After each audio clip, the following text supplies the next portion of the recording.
right there. I got that trailer on Monday in Fernandina Beach, Florida. Supposed to have went to Laredo, Texas on Wednesday, or by Wednesday. So why am I currently on Sunday in Chandler, Arizona, taking it to San Diego, California? Stick around and find out.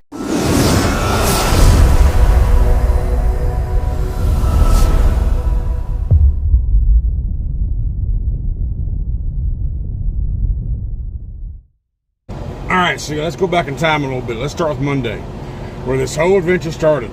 I'm crooked. That's a little better. So Monday morning, I did my, I reset it in Jacksonville last weekend, and Monday morning I had to go into Fernandina Beach, Florida, to go to this company that took in trees and the chips, and they processed it all down to paper, which is what I have in this trailer. 7 giant rolls of paper.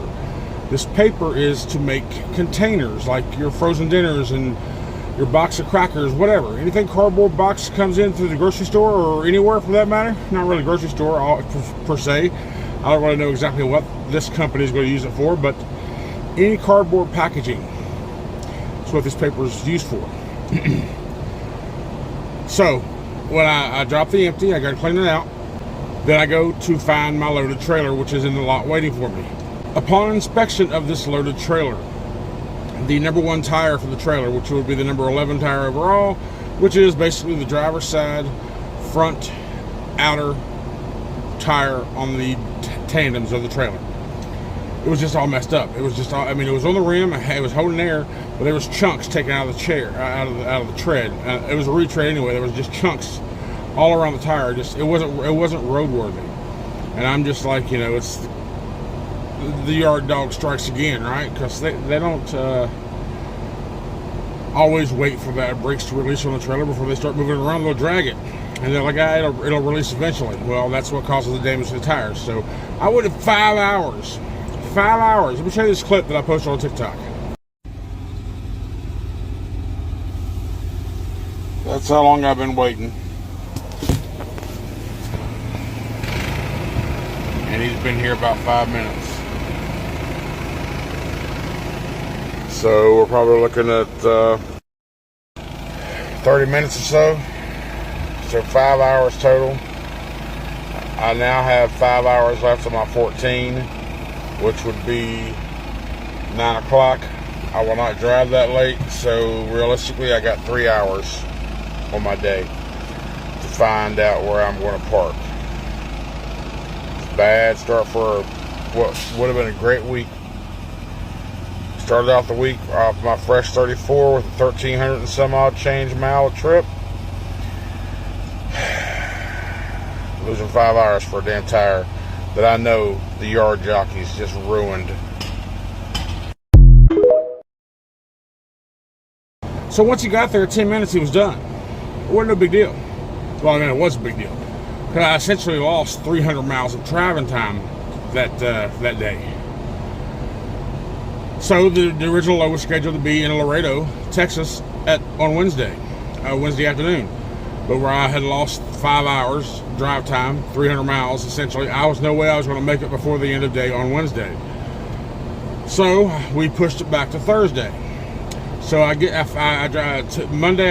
I'm only able to drive maybe 200 miles, a little over 200 miles. And then Tuesday I drove 550, and then Wednesday I drove another like 547. So I got to Laredo around 7 p.m. Wednesday evening. Now the PM sticker for the trailer was about to expire, so me and my team leader both talked about this because I pointed it out to him. Oh, by the way, we pushed the delivery back till Thursday. So Thursday was the day we were supposed to deliver. So we knew that they were going to have to do the inspection on the trailer to pass it, because when you go when products are going across the border, we have to do a border check inspection at our Schneider OC in Laredo, and then we take it on to the next place, drop it off as a relay, and then the next driver carries it on. So we knew that trailer wasn't going to pass inspection without having to get the PM done, preventive maintenance done. So went through there knowing this, and yes, that's exactly what happened. So I had to drop my trailer, and I went ahead and went off duty, and me and my team leader had also talked about, since I was there and they were going to have the trailer for a little while, I would go to the shop with my truck and get a couple things out that I have a list of things that I wanted to take care of, like wiper blades, and check my auto shutdown programming on this truck because it didn't seem to be working right. But I didn't do it that evening. I did it the next morning because the shop don't open at 8 o'clock. So I went ahead and went off duty Wednesday night, had dinner, and just went to bed. Got up in the morning, went to the shop at 8 o'clock when they opened up, told them what I wanted to look at, and they said, no problem, bring it on in. So he opens the hood so he can climb up to change the wipers. He looked at the programming of the truck, and apparently this truck is programmed different on purpose because it has another feature that a lot of trucks don't have. So that's just a headache in itself. So I'm still learning about that, and me and my team leader, we're both working together to learn about that, and we'll figure it out. It's fine. But anyway, as he also pointed out to me, he's like, he noticed that my coolant was low. I was like, yeah, I had about a half a gallon a week into it, and I thought all this time I thought it was like normal usage, right? Because I was told that's not bad. That's not bad usage for these trucks. So in the wintertime anyway. So he was like, he looked at me like, he went down this rabbit hole. After his inspection, come to find out my water pump was leaking. Yeah. And I had 4 coolant injectors leaking. Now I had mentioned those four injectors in the block, in the side of the block of the engine. I had mentioned to someone before at a shop, saying those are moist. Is that a problem? Are they supposed to be moisture like that around it? I was like, oh, it's fine, it's fine. So there's a water pump and 4 injectors he has to put on my engine on Thursday. I'm not allowed to stay in the sleeper. I got to go into the lounge, into the driver's lounge in the OC there in the office and wait till they called me. So I took advantage of it. You know, took me my shower stuff. Got showered while I was there, and had DoorDash, bought lunch or whatever. And you know, he said he wouldn't have a time frame for me, but he would try to get it done that same day. But he couldn't guarantee it. So after that, I talked to my team leader. I was like, listen, we got to push it back another day. Either push it back or have someone recover it. But so we pushed it back until Thursday morning, or Friday morning. Yeah, Friday morning, right? So this is the week that tests just your patience for sure. So we pushed it back another day to Friday morning, and so I finally get back in my truck because he took my truck in about 10 a.m. on Thursday. I get back in my truck at like 10:30 p.m. because he calls me about 6 saying, upon further inspection, there's a tire that needs changed. No big deal. But then he said there's a wheel seal that needed changed on my driver's side rear drive axle. I'm like, well, shit. So about 9:30, I leave the shop, or the driver's lounge, and I walk out to the shop, and I was like, hey, how's it going? He's like, oh, we almost got it back together for you. I was like, okay. So I was talking to him. I was like, is any of this thing, because when they showed me the leak of that water pump, he put a flashlight in a position and had me kind of go into an area to look to see where the leak was. It's a place that we would never look for on a pre-trip normally. I will now. Every time I learn something new, I will start looking in areas like that. But he said, you're not trained to look for it. You just keep an eye on your fluid level. Like I said, I thought it was normal. That's what I was told. It was normal for these big trucks to use that kind of coolant, maybe half a gallon a week or so. I was like, all right, well. And then I asked about the wheel seal. Could I have seen that wheel seal during our pre-trip? He's like, well, the only way you could have if you had a mirror and you go through this hole and angled like a dentist mirror or some shit. I'm like, what the fuck? He's like, you're not trained for that. You don't. He's like, we are trained to look for that thing. You're not in your pre-trip. So they both assured me, whether it's true or not, or whether they was trying to make me not feel bad, they assured me that the problems they came across was not me missing something or not doing a thorough job, because I truly believe I do a thorough job of my pre-trips and post-trips. I don't want anything to break on me. Well, I don't want, you've heard me say it, I'm number one. I don't want to hurt myself, much less hurt anybody else. So if something breaks on the truck and I wreck it, the first person getting hurt is me, and then the consequences of whoever's around. So it's my responsibility, 100%. So they assured me it wasn't nothing that I should have. They'd have been impressed if I'd have caught something like that. But they said, don't worry about it. It's just things that they need to look for when that truck gets into the shop. Like, okay, fine. So anyhow, now it's Friday morning. I hook up to the trailer. I do pre-trip.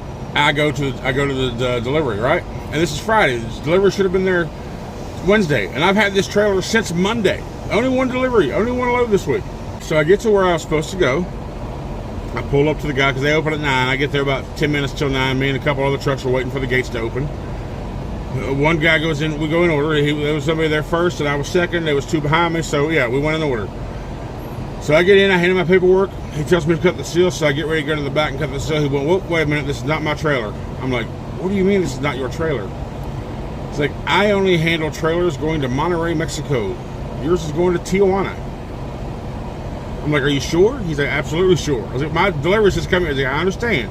Maybe because maybe because this lot deals with this company a lot, they just got confused and just didn't, and sitting here. I was like, okay, well, where do I need to go? He said, I don't know.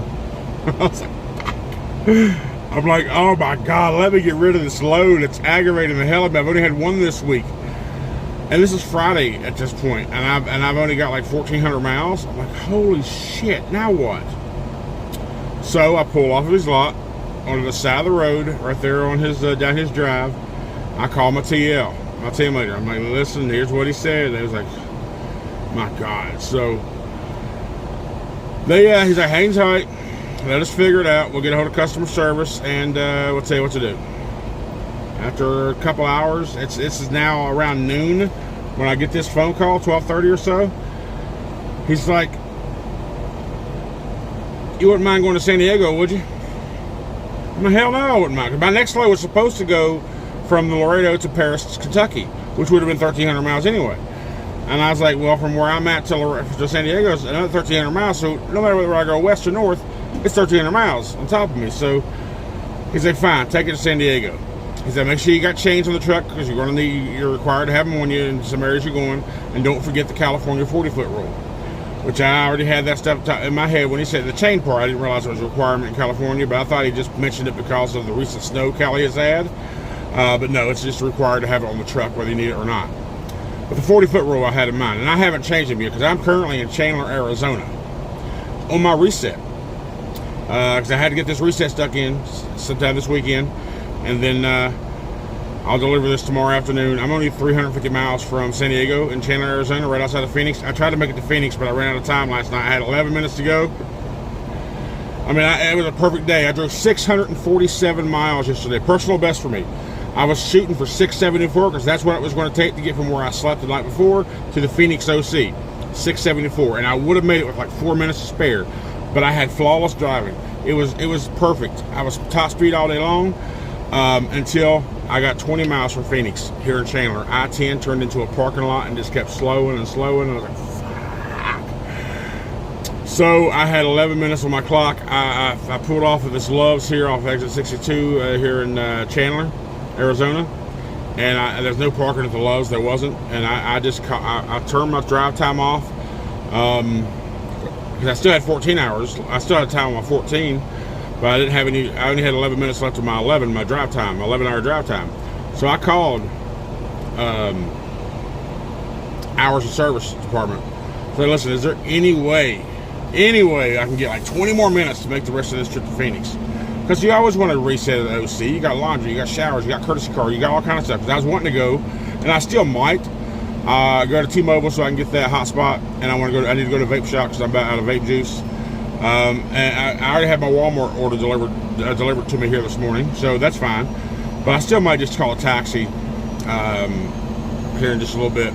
It's only 12:20 here now in where I'm at. So, I will deliver this load on Monday in San Diego, California. And this one load, when I'm completed, will pay me for 20. I'll tell you exactly. This trip pays me for 2,722 miles. 2722.3. So, at the end of the day, it's going to be a good week for, payment wise. But man, this load was aggravating. It's like I said, test my patience, one thing after another. But I'm 350 miles away from delivery. I should be there tomorrow afternoon. As long as nothing goes wrong from here and there, we'll get me a load back.